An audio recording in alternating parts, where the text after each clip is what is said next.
அந்த இலை தான். இளந்த இலை எவ்வளவு கொடுத்தீங்க? ஒரு புடி இப்படி வந்து பெரிய கை புடிறப்போ ஒரு புடி இலை, ஒரு புடி இலை. நல்லா பெரிய பல்லா இருந்தா 4 பல்லு, சின்ன பல்லா இருந்தா ஒரு 5 பல்லு வச்சுக்கலாம். பூண்டு மிளகு வந்து ஒரு 7 மிளகு. 7 மிளகு. அவ்வளவுதான். நல்லா நெகிழ அரைச்சு அதை வந்து ஒரு 400 மில்லி பழைய கஞ்சி தண்ணி, சாதம் அடிச்சு சாப்பிடுறேன் இல்லையா, நைட்ல சாப்பிட்டு மீதம் உள்ள சாப்பாட்டை வைக்கும் போது அதுல தண்ணி ஊத்தி வைப்போம். அந்த தண்ணியில வந்து ஒரு 400 மில்லி தண்ணி எடுத்து அதுல போட்டு நல்லா கரைச்சி அதுல உப்பு போடணுமா? ஐயா, உப்பும் போட தேவையில்ல, மிளகாயும் போட தேவையில்ல. அதுல எதுவும் போடக்கூடாது. அத இனிப்புக்காகவும் எதுவும் சேர்க்கக்கூடாது.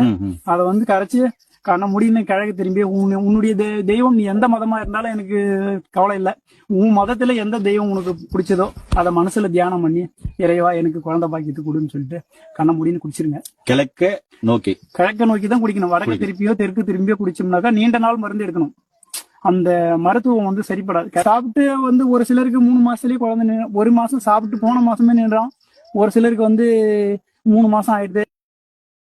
அந்த இலை